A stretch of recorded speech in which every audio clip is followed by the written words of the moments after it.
माझं नाव सेजल आहे. आमच्या कुटुंबात मी, माझा भाऊ, आई आणि बाबा असे आम्ही 4 जण राहतो. आज माझ्या भावाची लग्न आहे. माझी भाभी खूपच सुंदर आहे. भाभीला तिच्या खोलीपर्यंत पोहोचवण्यासाठी मी भाभीसोबत खोलीकडे जात होते. माझ्यासोबत काही इतर मुली होत्या. माझ्यासोबत काही मुलीही होत्या. काही माझ्या मैत्रिणी होत्या. काही चुलत बहिणी. भावाच्या लग्नाचा माहोल खूप आनंदी आणि उत्साही होता. सगळीकडे खुशीची लाट पसरली होती. सगळे नवीन नात्यात आणि आनंदात बुडाले होते. मी माझ्या प्रिय भाभीला तिच्या खोलीपर्यंत सोडण्यासाठी सोबत जात होते. माझ्यासोबत काही मुलीही होत्या. त्यात माझ्या मैत्रिणी आणि चुलत बहिणी होत्या. भाभी खूप सुंदर दिसत होती. तिच्या चेहऱ्यावर थोडी थकवा असूनही एक खास चमक होती. लग्नाच्या समारंभानंतर तिला विश्रांतीची गरज होती. आम्ही सगळ्या हसत हसत गप्पा मारत होतो आणि लगतल्या काही मजेशीर गोष्टी सांगत होतो. भाभीची खोली खूप सुंदर सजवलेली होती. फुलांची सजावट, भिंतींवर लावलेले दिवे आणि सुगंधी मेणबत्त्यांच्या वासाने खोली सुगंधित होती. आम्ही खोलीत पोहोचताच भाभीने गोड हसून म्हटले, "तुमच्या सर्वांचे खूप आभार." आम्ही तिला विश्रांती घ्यायला सांगितले. एका चुलत बहिणीने विनोदाने म्हटले, "आता बघा, आमची भाभी किती लवकर घरात सर्वांची आवडती होते." मला जाणवले की भाभी मला काहीतरी सांगू इच्छित आहे. ती डोळ्यांनी मला इशारे करत होती. मला खूप आश्चर्य वाटले. कारण भाभी आणि माझी आधी काही ओळख नव्हती ना मैत्री.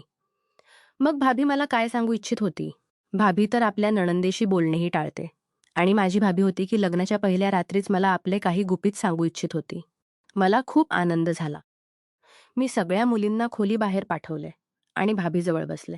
मी हसत हसत भाभीला विचारले, "भाभी काय बात आहे? तुम्ही भाभीने हे काही सांगू इच्छिता?" माझ्या भाभीने हे ऐकताच सुरुवात केली. तिच्या डोळ्यांतून अश्रूंचा पाऊस पडू लागला. मी म्हटले, "भाभी तुम्ही असं का रडत आहात? अखेर काय बात आहे?" भाभी रडत रडत म्हणाली, "मला एकटं सोडून जाऊ नका. या खोलीत मी मरून जाईन." भाभीची गोष्ट ऐकून माझे हृदय धडधडू लागले. मला कळेना की भाभी इतकी अस्वस्थ का आहे. मी भाभीच्या खांद्यावर हात ठेवला आणि तिला सांत्वन देण्याचा प्रयत्न केला. "भाभी, तुम्ही इतक्या अस्वस्थ का आहात? अखेर काय बात आहे?" मी विचारले. भाभीने आपल्या डोळ्यांतील अश्रू पुसले आणि म्हटले, "मला वाटते की या घरात काहीतरी विचित्र वाटते. मला वाटते की या घरात काहीतरी असं का बोलत आहे." मी भाभीला धीर देत म्हटले, "भाभी, तुम्ही का रडत आहात? घाबरू नका. असं काही होणार नाही. भाऊ तुम्हाला खूप प्रेमाने वागवेल. तो तुम्हाला कुठल्याही प्रकारे नुकसान करणार नाही." माझी गोष्ट ऐकून भाभी आणखी जोरात रडू लागली. आता मला भाभीच्या या रूपानेच भीती वाटू लागली. मग मी विचार केला की प्रत्येक मुलीच्या आयुष्यात असं होते. भाऊ येईल तेव्हा भाभी स्वतःच बरी होईल. मी उठून जायला लागले पण भाभीने माझा हात पकडला. "देवासाठी असं करू नका. मी मरून जाईन. माझ्या आयुष्यात काहीच उरणार नाही. मी बदनाम होईन." भाभीची गोष्ट ऐकून मी म्हटले, "तुम्हाला कोणी अपमानित केले आहे का? आणि माझा भाऊ कोणी जंगली प्राणी नाही, जो तुमच्याशी वाईट वागेल. तो खूप प्रेम करणारा माणूस आहे." तेव्हा मला भावाच्या खोलीत दुसऱ्या कोणाची उपस्थिती जाणवली. मी नजर फिरवली तर माझे बाबा उभे होते. बाबा खूप द्वेषाने भाभीकडे पाहत होते. भाभीची अवस्था पाहून माझ्या मनात अनेक प्रश्न उठले. तिचे रडणे आणि बाबांची द्वेषाने भरलेली नजर सगळे विचित्र वाटत होते. मी भाभीला विचारले, "भाभी, तुम्ही हे काय बोलत आहात? तुम्हाला कशाची भीती आहे?" भाभीने मला घट्ट पकडले आणि बाबांकडे नजर टाळली. काही क्षण भाभी आणि बाबांच्या नजरा भिडल्या आणि मला जाणवले की भाभीच्या डोळ्यात एक तक्रार होती. भाभीच्या डोळ्यांतली ती तक्रार, तो वेदना मला आतून हादरवून गेली. बाबांच्या डोळ्यात दिसलेल्या द्वेषाने आणखी प्रश्न निर्माण केले.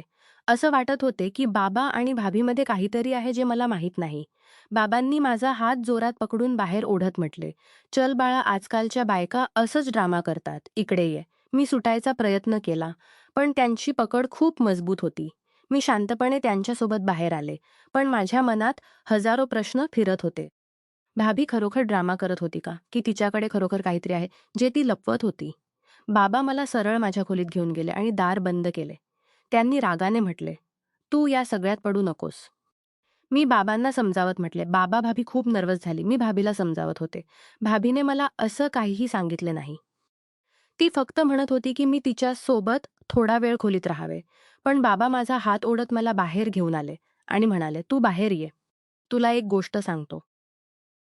खोलीबाहेर येऊन त्यांनी खिशात हात घालून ₹5000 काढले आणि माझ्या हातात ठेवत म्हटले, "हे पैसे ठेव." पैसे पाहून मी आश्चर्याने म्हटले, "बाबा, इतके पैसे तुम्ही मला का देत आहात?" बाबांनी आणखी 5,000 काढले आणि म्हटले, "हे घे, हे पूर्ण 10,000 तुझ्याकडे ठेव." इतके पैसे पाहून मी आनंदाने फुलून गेले आणि लगेच पैसे हातात घेतले. बाबा पुन्हा म्हणाले, "पण बाळा, तुला माझी एक गोष्ट मानायची आहे." मी आश्चर्याने म्हटले, "बाबा, अखेर अशी कोणती गोष्ट आहे? मी तर तुमच्या सगळ्या गोष्टी मानते." बाबा म्हणाले, "फक्त माझी एक गोष्ट मान. आजपासून तुझी भाभी किती रडो-ओरडो, किंचाळो, पण तू तिच्याजवळ जाणार नाहीस. तिच्या गोष्टीकडे लक्ष देणार नाहीस. ती लग्न झालेली स्त्री आहे. तिच्या समस्या ती स्वतः सोडवेल. तुला तिच्या समस्यांत पडण्याची काही गरज नाही. आजपासून असं कर. आता तू इथून जा." बाबांची गोष्ट ऐकून मी होकारार्थी डोके हलवले आणि तिथून जायला लागले. मी विचार केला की बाबा माझ्यासोबत येतील, पण पाहून मला आश्चर्य वाटले की बाबा तिथेच उभे होते. जाताना मी मागे वळून पाहिले, तर बाबा भाभीच्या खोलीकडे जात होते. मला खूप आश्चर्य वाटले की मला भाभीच्या खोलीतून काढून स्वतः भाभीच्या खोलीत जात आहेत. मला खूप राग आला आणि या रागाने मी आईच्या खोलीत गेले. मला रागात पाहून आईने विचारले, "काय बात आहे सेजल? तू इतक्या रागात का आहेस?" आईने इतके विचारल्यावर मी सगळी गोष्ट आईला सांगितली. बाबांनी मला भाभीच्या खोलीतून काढले आणि स्वतः भाभीच्या खोलीत गेले. अखेर ही काय बात झाली? माझी गोष्ट ऐकून आईच्या चेहऱ्यावर एक रंग आला आणि एक रंग गेला. मग स्वतःला थोडे सावरून म्हटले, "काही हरकत नाही सेजल बाळा. तो सासरा आहे. त्याने आपल्या सुनेच्या खोलीत गेले तर काय झाले? तू इतके विचार करू नकोस." मला जाणवले की आई अस्वस्थ आहे, पण आपली अस्वस्थता लपवत आहे. मग आई मला म्हणाली, "सेजल असं कर. आता तू आपल्या खोलीत जा आणि झोप. खूप रात्र झाली आहे." आईच्या गोष्टींनी मी समाधानी नव्हते. माझ्या मनात बसलेली गोष्ट काढणे खूप कठीण होते. अखेर बाबांनी मला भाभीच्या खोलीतून काढून स्वतः भाभीच्या खोलीत का गेले? याच विचारांत अडकून मी खोलीत आले. रात्रीची शांतता जशी पसरू लागली, तसे माझे हृदय जोरात धडधडू लागले. माझ्या चिंतांनी मला बेचैन केले होते. मी बिछाण्यावर झोपण्याचा प्रयत्न केला, पण झोप माझ्यापासून दूर होती. बाबांच्या अचानक भाभीच्या खोलीकडे जाण्याच्या घटनेने माझ्या मनात अनेक प्रश्न सोडले होते. मला कळेना की या सगळ्याचा अर्थ काय असू शकतो आणि आईने इतक्या सहजपणे ते का नाकारले. सकाळच्या पहिल्या किरणांसोबत मी स्वतःला नवीन ऊर्जेने भरलेले पाहिले. मी ठरवले की मी या परिस्थितीचा उलगडा शोधेन. त्यासाठी मला कोणत्याही अडचणीला सामोरे जावे लागले तरी मी आपली चहा बनवून आईजवळ गेले आणि म्हटले, "आई, मला वाटते की आपण बाबांशी याबद्दल बोलले पाहिजे. मी समजते की ही परिस्थिती कदाचित गैरसमज असू शकते, पण आपण त्याला असेच सोडू शकत नाही." आईने चहाची घोट घेत म्हटले, "सेजल, कधी-कधी आपल्याला संयम ठेवावा लागतो. बाबांची काही गोष्ट आपल्याला खोलवर समजून घ्यायला हवी. कदाचित ते स्वतःच कुठल्या गोंधळात असतील आणि आपल्याला त्यांना वेळ द्यायला हवा." मी खोल श्वास घेतला आणि म्हटले, "आई, मला वाटते की आता या परिस्थितीचा योग्य रीतीने सामना करण्याची वेळ आली आहे. बाबांच्या वर्तनात काहीतरी आहे जे आपल्याला समजले पाहिजे. मी स्वतः त्यांच्याशी बोलते आणि काय चालले आहे ते जाणून घेण्याचा प्रयत्न करते." आईने डोके खाली केले आणि म्हटले, "ठीक आहे, पण लक्ष ठेव. कधी-कधी आपल्याला स्वतःलाही सावरावे लागते. पण बाबांच्या गोष्टी समजून घेण्याचा प्रयत्न कर. पण आपली मानसिक स्थितीही चांगली ठेवण्याचा प्रयत्न कर." दुसऱ्या रात्री जेव्हा मी झोपले होते, तेव्हा मला तहान लागली. पाणी पिण्याच्या इराद्याने मी बाहेर किचनमध्ये आले. बाहेर हॉलमध्ये पाहिले तर भाऊ सोफ्यावर बसले होते. ते थोडे अस्वस्थ दिसत होते आणि सिगारेट ओढत होते. थोडे जवळ गेल्यावर मी पाहिले की त्यांच्या भाभीजवळ अश्रूही होते आणि माझ्या हृदयाला धक्का बसला. भाऊला तर यावेळी भाभीजवळ असावे लागले होते. याचा अर्थ भाऊ भाभीशी खुश नाहीत. मला भावाबद्दल खूप सहानुभूती वाटली. मी भावाजवळ गेले आणि विचारले, भाऊ, तुम्ही यावेळी बाहेर काय करत आहात? तुम्हाला तर "भाभीजवळ असावे लागले होते ना?" माझी गोष्ट ऐकून भावानं मला रागाने पाहिले, जसं मी त्यांच्या अडचणीत हस्तक्षेप करत आहे. त्यांच्या चेहऱ्यावर असंतोष आणि नाराजीची झलक होती. त्यांनी सिगारेटचा धूर बाहेर फेकला आणि म्हटले, "सेजल, तुला यावेळी माझ्याजवळ येण्याची गरज नाही. ही माझी खाजगी समस्या आहे आणि मला ती एकट्यानेच सोडवायची आहे." मी त्यांच्या खोल निराशेला आणि रागाला जाणवले, पण मी आपला संकोच पार करत म्हटले, "भाऊ, तुम्हाला हवे तर मी तुमची मदत करू शकते. तुम्ही अस्वस्थ दिसत आहात आणि मला तुमच्यासोबत राहून बरे वाटत नाही. कृपया माझ्याशी उघडपणे बोला. कदाचित मी काही मदत करू शकेन." भावानं डोके खाली केले आणि मग हळूहळू म्हटले, "सेजल, मी इच्छित नाही की तू या सगळ्यात सामील व्हावेस." भावानं मला रागाने पाहिले आणि म्हटले, "इथून निघ. मला एकटं सोड." त्यांच्या डोळ्यात अश्रू होते आणि त्यांचा चेहरा राग आणि दुःखाने भरलेला होता. मी तिथेच उभी राहिले, खोल चिंता आणि उदासीनतेने. मी विचार केला की कदाचित भाऊला वेळ हवा आहे आणि मी त्यांना एकटं सोडते. मी मागे वळायला लागले तेव्हा अचानक भावानं म्हटले, "अच्छा ऐक, किचनमधून माचीस आण." मला वाटले की कदाचित भाऊला सिगारेट पेटवायची असेल म्हणून त्यांनी माचीस मागितली. मी लगेच किचनमधून माचीस आणून भाऊला दिली. पण भावाच्या पुढच्या कृतीने मला धक्का बसला. मी पाहिले की भावानं माचीस पेटवून बाबांनी लग्नात दिलेली शेरवानी जाळायला सुरुवात केली. ही शेरवानी बाबांकडून एक खूप प्रेमळ भेट होती आणि भाऊ तिला आग लावत होते. मी एकदम हक्काबक्का राहिले. माझ्या पायाखालची जमीन सरकल्यासारखे वाटले. मी लगेच आग विझवण्याचा प्रयत्न केला. आग विझवत मी भाऊला विचारले, "भाऊ, तुम्ही हे काय करत आहात? बाबांनी इतक्या स्नेहाने आणि प्रेमाने तुम्हाला ही भेट दिली आहे आणि तुम्ही ती जाळत आहात." भावानं रागाने म्हटले, "सेजल, तू समजणार नाहीस. हे सगळे माझ्यासाठी काही अर्थ ठेवत नाही. जेव्हा सगळे वाईट चालले आहे, तेव्हा ही शेरवाण्यासाठी वस्तू बनली आहे. घे मला आपल्या समस्यांशी लढण्यासाठी काहीतरी सुकून हवे आहे आणि हे सगळे फक्त एक प्रतीक आहे." मी समजावण्याचा प्रयत्न केला, "भाऊ, बाबांनी तुमच्यासाठी हे खूप प्रेमाने निवडले होते.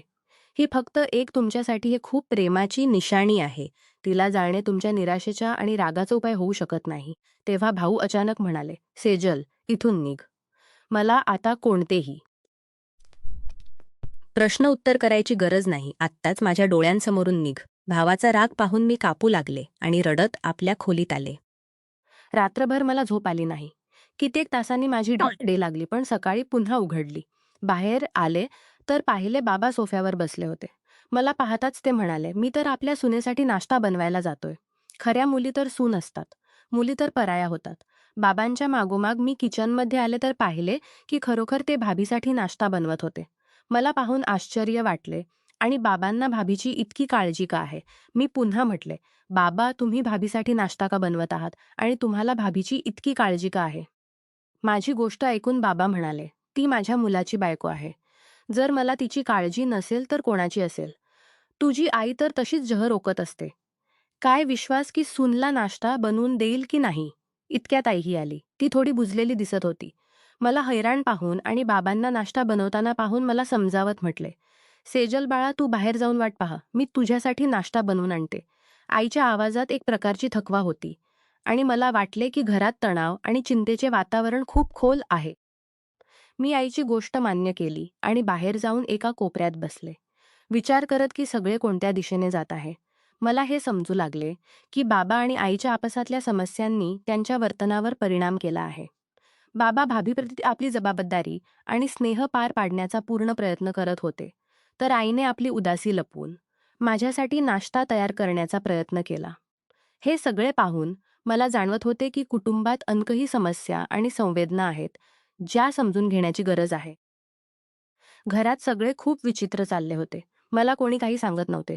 माझ्या डोक्यात हलका वेदना होऊ लागली होती. मी आपल्या मनातून सगळ्या गोष्टी काढत डोके हलवले आणि आपल्या खोलीकडे जायला लागले. तेव्हा आपल्या खोलीतून भाऊ आणि भाभी निघताना दिसले. भाभीने पांढऱ्या रंगाचे कपडे दिसले. भाभीने पांढऱ्या रंगाचे कपडे घातले होते. कोणताही शृंगार केला नव्हता. भावाचा चेहराही मटका झालेला होता. भाभीला पाहून मला धक्का बसला. नवीन नवरीसारखी काहीच गोष्ट नव्हती. भाऊ आणि भाभी जाऊन नाश्त्याच्या टेबलावर बसले. मी खोलीत जाण्याऐवजी नाश्त्याच्या टेबलावर येऊन भाभीच्या बाजूला बसले. मी पूर्णपणे बसलेही नव्हते की तेव्हा बाबा रागाने म्हणाले, "सेजल, मी रात्री काय समजावले होते? की तू या प्रकारे काय समजावले होते की आपल्या भाभीपासून दूर राहायचे?" तिच्याजवळ भडकवण्याची काही गरज नाही. तिच्याजवळ भडकवण्याची काही गरज नाही. तुला माझ्या गोष्टीचा परिणाम होत नाही, की त्यांच्या आई-वडिलांनी जे सांगितले ते न मानणे. आपल्या आईवडिलांची गोष्ट मांडणे हे तुझे कर्तव्य आहे. बाबांच्या गोष्टीत तीव्रता आणि नाराजी होती. त्यांच्या शब्दांनी माझ्या हृदयात खोल चुकण निर्माण केली. मी बाबांकडे पाहिले आणि समजावण्याचा प्रयत्न केला. "बाबा, मी काही चुकीचे केले नाही. मी फक्त भाभीजवळ जाऊन तिचे हाल जाणून घेण्याचा प्रयत्न करत होते." "काय चुकीचे आहे?" "जर मी कुटुंबातील सदस्यांना मदत करू इच्छिते." बाबांनी कडकपणे म्हटले, "तुला आमच्या गोष्टी समजायला हव्यात आणि आपली जागा ओळखायला हवी." "काला? कुटुंबात सर्वांना आपापल्या जबाबदाऱ्या पार पाडाव्या लागतात. तुला भाभीच्या प्रकरणात हस्तक्षेप करण्याची काही गरज नाही. तिच्या समस्या समजून घेण्याची जबाबदारी आमच्या मोठ्यांची आहे. तू लहान बहीण आहेस आणि तुझे काम फक्त आपली कर्तव्ये पार पाडणे आहे." भावानं शांतपणे नाश्ता करत काहीही बोलले नाही, पण त्यांची शांतता सगळे स्पष्ट करत होती. त्यांचा चेहरा तणाव आणि असंतोषाने भरलेला होता. मी विचार केला की भाऊ आणि भाभीमधील परिस्थिती किती गुंतागुंतीची झाली आहे आणि ही परिस्थिती आमच्या कुटुंबासाठी किती कठीण असू शकते. अजून नाश्ता करताना 15 मिनिटेच झाले असतील की तेव्हा बाहेर दारावर कोणी ठोठावले. बाहेर दारावर ठोका होताच भाभीच्या चेहऱ्यावर हवा उडाली. तिचा चेहरा एकदम फिका पडला. दार उघडण्यासाठी भाऊ आणि बाबा गेले.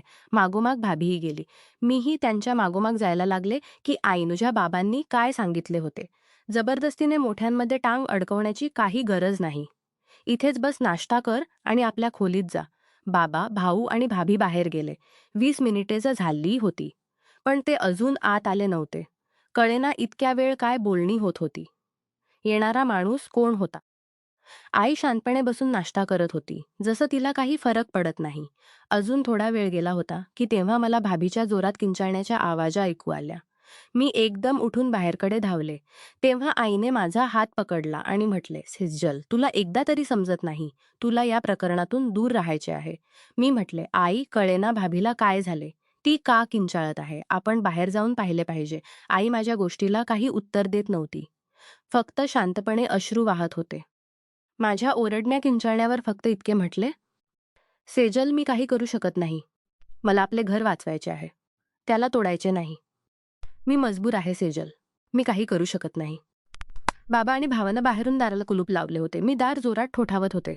पण कोणी दार उघडत नव्हते. भाभीच्या किंचाळण्या आणखी जोरात येत होत्या. ती वारंवार जोरात किंचाळत होती. जवळजवळ 1-2 तासानंतर बाबांनी दार उघडले आणि ते तिघे आत आले. भाभी आपल्या खोलीकडे गेली. मी भाभीसोबत तिच्या खोलीत जायला लागले तर बाबा रागाने म्हणाले, "या बेगैरत बाईजवळ जाण्याची काही गरज नाही." यावेळी मीही थोड्या रागाने म्हटले, "बाबा, तुम्ही असं का बोलत आहात? तुम्ही भाभीला बेगैरत का म्हणत आहात?" बाबांनी माझ्या गोष्टीला काही उत्तर दिले नाही आणि आपल्या खोलीत गेले. मी रागाने म्हटले, "या घरात सुकून नावाची काही वस्तू नाही. कोणी कोणाला काही सांगत नाही." हे बोलत मी आपल्या खोलीत गेले. पण मला भाऊ-भाभीची चिंता वाटत होती आणि सर्वात जास्त भाभीची चिंता वाटत होती. जेव्हा घरातून सगळे इकडे-तिकडे गेले, तेव्हा मी चुपकेने दबेपावाने भाभीच्या खोलीकडे आले. मी भाभीला भेटून विचारायचे होते की अखेर भाभी इतकी का किंचाळत होती. सकाळी आमच्या घरी कोण आले होते. पण जेव्हा मी भाभीच्या दाराला धक्का दिला, तेव्हा ते आतून बंद होते. मी अनेक वेळा चुपकेने भाभीला आवाज दिला, पण भाभीने दार उघडले नाही. मी कान लावून ऐकण्याचा प्रयत्न केला, तर आतून भाभीच्या सिसकण्याचा आवाज येत होता. मी भाभीला पुन्हा आवाज द्यायला लागले की आमच्या बाहेरील दारावर कोणी ठोठावले. मी बाहेरचे दार उघडायला गेले, तर पाहिले आमच्या मोहल्ल्यातील एक बाई उभी होती. तिच्या चेहऱ्यावर खूप शांत हसू होती. मला पाहून म्हटले, "सेजल बाळा, तुझी आई कुठे आहे?" मी त्या बाईला आत आणले आणि तिला सोफ्यावर बसवले आणि आईला आवाज दिला. आईही तिच्याजवळ येऊन बसली. इकडे-तिकडेच्या गोष्टी केल्यानंतर ती बाई म्हणाली, "सकाळी तुमच्या घरात काय होते की तुमच्या सुनेच्या किंचाळण्याचा आवाज येत होता? भलाही काय बात झाली? लग्नाला 2च दिवस झाले नाहीत आणि तुम्ही हे तमाशा सुरू केले?" त्या बाईची गोष्ट ऐकून आई म्हणाली, "मी ह्या पतीचे प्रकरण आहे. माझ्या पतीचे प्रकरण आहे. ते स्वतःच ते सोडवतील." आईची गोष्ट ऐकून ती बाई म्हणाली, "अरे, ही काय बात झाली? तुमच्या पतीचे प्रकरण कसे असू शकते? हे तर तुमच्या मुलाचे प्रकरण आहे. आपल्यालाही या प्रकरणाला सोडवायला हवे." आपल्यालाही या प्रकरणे उठून आपल्या खोलीत गेली. तिच्या चेहऱ्यावर चिंता आणि थकवाची सावली होती, जी सांगत होती की त्या या परिस्थितीने खूप अस्वस्थ आहेत. त्या बाईने आईची शांतता पाहून निराश नजरेने म्हटले, "ठीक आहे. मग जर तुमच्या घरात सगळे असेच चालत राहिले, तर मला इथे राहणे बेकार वाटते." त्या बाईचा स्वर कडक होता आणि तिने आईच्या अनुपस्थितीचा फायदा घेत कडकपणे म्हटले, "मला आता परत जावे लागेल. मी आशा करते की लवकरच या समस्थिती चांगली होईल." तिने मुख बनवत निरोप घेतला आणि आपल्या घरी गेली. तिच्या गेल्यानंतर घरात एक शांतता पसरली. आई, जी आधीच चिंतित आणि थकलेली होती, खोलीत गेली आणि मी एकटी राहिले. मी पाहिले की घराची परिस्थिती किती गुंतागुंतीची आणि तणावपूर्ण झाली आहे. मी आईच्या मागोमाग आले. खोलीत येऊन पाहिले तर आई बसून रडत होती. मी आईजवळ आले आणि तिला शांत करायला लागले. "आई, काय बात आहे?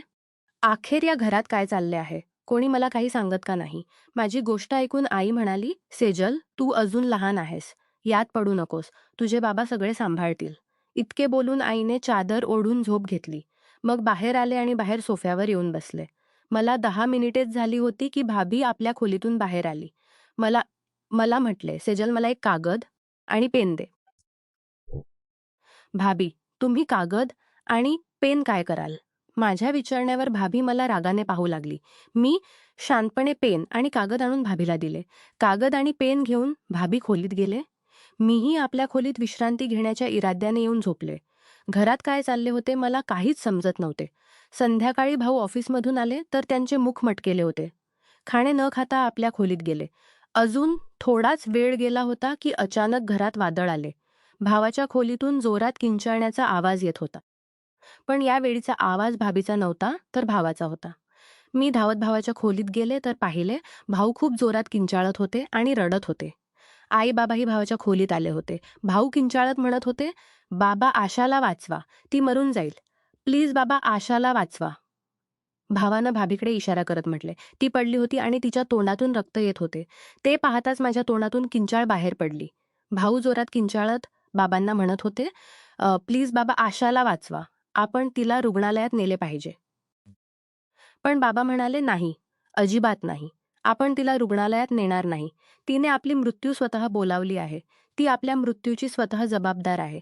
तिने स्वतःच आत्महत्या केली आहे. आपण तिला रुग्णालयात नेणार नाही." इतके बोलून बाबा पुढे जाऊन भाभीचे उघडे डोळे बंद केले. भाभी या जगातून निघून गेली होती. मी किंचाळत रडत होते. आईच्या डोळ्यांतूनही अश्रू वाहत होते. भाभी आता या जगात नव्हती. मी या सत्याला स्वीकारू शकत नव्हते. भाऊ एकदम बिछाण्यावर पडले होते. मी भाभीला पाहून रडत होते. भाभीचा तो निष्पाप चेहरा वारंवार माझ्या नजरेसमोर येत होता. भाभी कशी मला रडत रडत सांगत होती की प्लीज माझ्याजवळून जाऊ नका, मी मरून जाईन. आणि आज खरोखर भाभी मरून गेली होती. सगळे अस्वस्थ उभे होते. बाबांच्या चेहऱ्यावर खोल शांतता होती. त्यांच्या डोळ्यांत थकवा आणि चिंतेची सावली होती. त्यांनी हळूहळू भाऊला म्हटले, "आशाच्या घरातल्यांना फोन करून सांगा की ते येऊन तिला घेऊन जावेत." भावानं लगेच आशाच्या घरातल्यांना फोन केला. फोनवर बोलणीनंतर लवकरच भाभीचे घरचेही घरी आले. त्यांच्या येण्यानेच घरात वातावरण आणखी तणावपूर्ण झाले. भाभीचे घरचे रागाने किंचाळत चिडत घरात शिरले आणि भावावर आरोप ठेवायला लागले. एका व्यक्तीने रागाने किंचाळत म्हटले, "आमच्या मुलीला तुम्ही मारले आहे. आमची इतकी सुंदर आणि प्रिय मुलगी तुम्ही कशी मारली?" आम्हाला लोक म्हणायचे की तुम्ही साध्या दिसण्याचे माणूस आहात आणि आता हेही कळाले की तुमच्या आत इतकी घटिया विचारसरणी आहे. जर तुम्ही आपल्या लग्नासाठी आमची मुलगी ठेवू शकत नव्हते, तर तिच्याशी लग्न का केले? आमच्या मुलीला जीवे मारण्याची हिंमत तुम्हाला कशी झाली? भाभीचे घरचे आरोपांची रांग लावत होते. त्यांचे आवाज घराच्या भिंतींना भिडत होते आणि तणावाची पातळी आकाशाला भिडली होती. त्यांच्या रागाने भरलेल्या गोष्टी आणि निराशेने भरलेले शब्द घरात हाहाकार माजवत होते. भावानं शांतता राखण्याचा प्रयत्न करत म्हटले, "मी जाणून बुजून असं काही केले नाही. जे झाले ते दुर्दैवी घटना होती. आपण सर्वांनी या प्रकरणाला सोडवण्यासाठी संयम ठेवायला हवा." पण भाभीचे घरचे या गोष्टीने आरोप लावत राहिले. "तुमच्या गोष्टींनी आम्हाला काही समाधान मिळाले नाही. आमच्यासोबत इतका मोठा फसवणूक झाली आहे आणि आता तुमचे निमित्त आणि खोटे विधान आम्हाला आणखी राग आणत आहेत. जेव्हा तुमची क्षमता इतकी कमी होती, तेव्हा आमची मुलगी का आणली? आम्हाला आमच्या मुलीच्या जीवाची किंमत चुकवावी लागली आहे." आई आणि बाबा शांतपणे सगळे ऐकत होते. त्यांच्या चेहऱ्यावर निराशा आणि खोल चिंतेचे भाव होते. त्यांनी परिस्थिती शांत करण्याचा प्रयत्न केला, पण राग आणि आरोपांची लाट थांबवणे कठीण होत होते. ते म्हणत होते की आम्ही आमच्या मुलीचे पोस्टमार्टम करू, पोलिसांत तक्रार करू की तुम्ही आमच्या मुलीचे खुनारे आहात. भाभीचे मायके भाऊला धमकावून आणि त्यांच्यावर आरोप लावून गेले होते. बाबाही कुठल्या खोल विचारांत बुडाले होते. बाबांनी आम्हा सर्वांना भाभीच्या खोलीतून काढले आणि म्हटले, "तुम्ही सगळे बाहेर जाऊन बसा." आम्ही बाहेर गेल्यानंतर बाबांनी आतून खोली बंद केली आणि आतच बसले. ही गोष्ट माझ्या समजाबाहेर होती. अखेर बाबा खोलीत का बसले?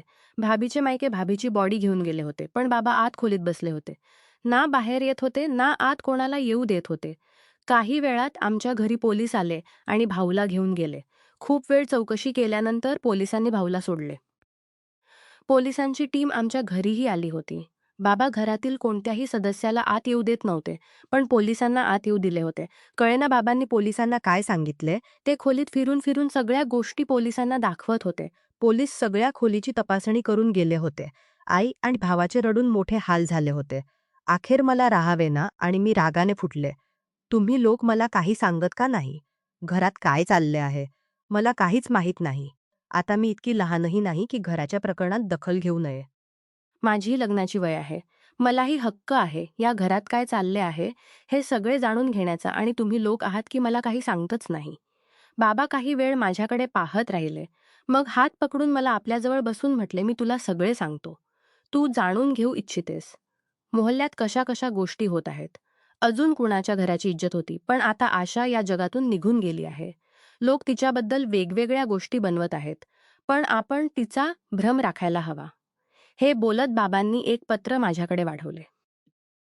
पत्र हातात घेताच मी लगेच ओळखले की हा तोच कागद आहे जो काल रात्री मी भाभीला दिला होता. मी तो वाचायला लागले. तो पत्र वाचताना माझ्या पायाखालची जमीन सरकत होती. तो पत्र वाचणे माझ्यासाठी खूप कठीण होत होते. डोळ्यांसमोर अंधार पसरत होता. भाभीची सत्य जाणून आश्चर्याने माझे डोळे फाटलेले राहिले. पत्र वाचल्यानंतर मला समजले की भाभी त्या दिवशी मला आपल्यासोबत राहण्यासाठी का सांगत होती. मी बदनाम होईन, मी मरून जाईन, मला बदनामीपासून वाचवा, मला मरण्यापासून वाचवा आणि आज भाभी खरोखर मरून गेली होती. मी तो पत्र बाबांच्या हातात धरून दिला आणि म्हटले, बाबा, पण त्या माणसाचे नाव तर तुम्ही सांगितलेच नाही, जो या सगळ्यामागे जबाबदार होता. बाबा खूप उदास होऊन म्हणाले, की तूही आपल्या भावासारखी मलाच दोषी समजत आहेस? मी म्हटले, नाही बाबा, मी तुम्हाला दोषी ठरवत नाही. तुम्ही तर काही चूक करूच शकत नाही. मला आपल्या बाबांवर पूर्ण विश्वास आहे. पण कोणीतरी होता जो या सगळ्याचे कारण बनला. बाबांच्या चेहऱ्यावर एक रंग गेला. बाबा उदास होऊन म्हणाले, होय बाळा, जोही या सगळ्याचा जबाबदार हो काढतील. हे आमचे काम नाही. आम्ही शरीफ लोक आहोत. आम्ही सगळे हे बोलत होतो की तेव्हा भाऊ आले आणि अचानक हे बोलत होतो पाया पडले आणि रडत म्हणाले, बाबा मला माफ करा. मी तुमच्यावर संशय घेतला. मला माहीत नव्हते की आशा अशी स्त्री आहे. जेव्हा तिने बाबावर आरोप लावला तेव्हा मला तिच्या गोष्टीवर विश्वास बसला. आशाने रडत मला सांगितले होते की तुमचे बाबा मला घाबरवतात आणि माझ्यासोबत नाजायज संबंध बनवू इच्छितात. आशाने मला आपल्याजवळ येऊ दिले नव्हते आणि ना मला पतीचा दर्जा दिला होता. तिने मला सांगितले होते की जर तू माझ्याजवळ आलास, संबंध बनवण्याचा प्रयत्न केलास, तर तुमचे बाबा मला मारून टाकतील. त्यांनी मला धमकी दिली आहे की माझ्या मुलापासून दूर राहा. मला आशाच्या धमकी दिली आहे की माझ्या मूल असतानाही विश्वास बसला होता आणि म्हणूनच त्या रात्री मी बाहेर अस्वस्थ फिरत होतो. मी तुमच्या दिलेल्या भेटीलाही आग लावली होती. मी खूप तणावात होतो. पण मरताना आशाने मला सगळे सत्य सांगितले. तुमचे बाबा निर्दोष आहेत. तुमच्या बाबांना तर मी ओळखतही नव्हते. उलट माझा संबंध तर माझ्या एका मित्रासोबत होता. तो माझ्यासोबत माझ्या कॉलेजातच शिकत होता. आम्हा दोघांत प्रेम झाले, ज्याच्यात राहत होतो. लग्न झाले नव्हते, पण लवकरच लग्न करायचे होते. पण तोपर्यंत तुमचे लग्न माझ्यासोबत झाले होते. आशाने सांगितले की तिचा बॉयफ्रेंडनं माझ्यासोबत झाले होते. आशाने सांगितले की तिला आता धमकावू लागला होता. जर आता तू आपल्या पतीसोबत संबंध बनवलेस, तर मी तुला जीवे मारून टाकेन. तुझ्या काही तस्वीरा माझ्याकडे आहेत. त्या व्हायरल करून टाकेन आणि तुला बदनाम करून टाकेन. पण त्या दिवशी जेव्हा आशाचा बॉयफ्रेंड दारावर येऊन सगळ्या तस्वीरा फेकून गेला होता, तेव्हा मला विश्वास बसला होता की आशा खोटे बोलत आहे. मी खूप लाजलो होतो की मी आपल्या बाबावर संशय घेतला आणि म्हणून रागाने आशावर हात उचलला होता. बा, तुम्ही खूप चांगले केले जे पोलिसांना सगळे सत्य सांगितले आणि आशाचे लिहिलेले ते पत्रही पोलिसांना दाखवले. आता संशयाची काही जागा नाही की आशाने आत्महत्या केली आहे आणि आशाच्या आत्महत्येचे कारण तिचा बॉयफ्रेंड आहे. नाही तर ती बाई तर जातानाही आम्हाला बदनाम करून गेली असती. मी आश्चर्याने भावाकडे पाहतच होते.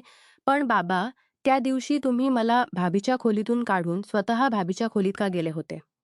बाबा म्हणाले, बाबा म्हणाले, मी त्या दिवशी कोणाशी फोनवर बोलताना ऐकले होते की तिच्या सगळ्या तस्वीरा तिला परत कर. ती आपल्या आयुष्याची नवीन सुरुवात करू इच्छिते. ती कोणाशी रडत रडत बोलत होती. मी तुला खोलीतून म्हणून काढले होते की तू या प्रकरणातून दूर राहावेस. मी स्वतःच आशाशी बोलून प्रकरणाची जाण घेऊ इच्छित होतो. मी आशाला प्रेमाने विचारण्याचा प्रयत्न केला.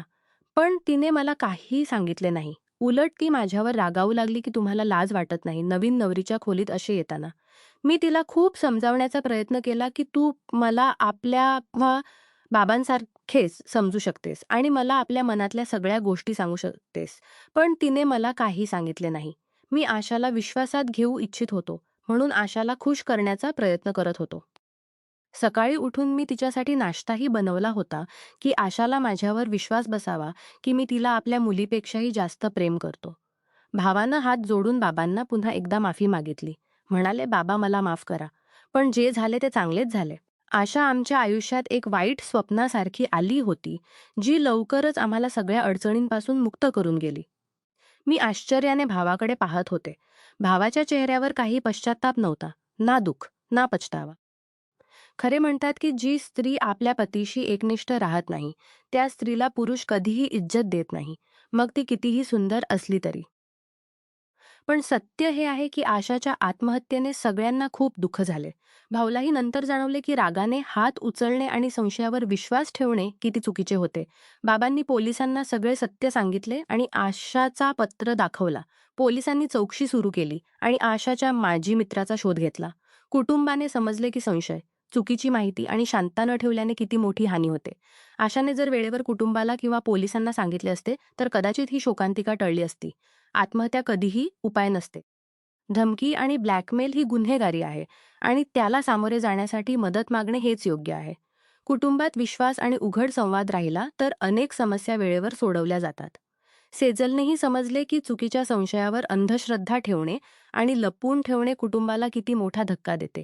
या घटनेनंतर कुटुंबाने एकमेकांशी अधिक मोकळेपणाने बोलण्याचा प्रयत्न सुरू केला आणि अशा प्रकारच्या चुकीच्या गोष्टींना सामोरे जाण्यासाठी सावधान राहण्याचे ठरवले. नमस्कार मित्रांनो, तुम्हाला ही कथा आवडली असेल तर चॅनेलला सबस्क्राईब करायला विसरू नका.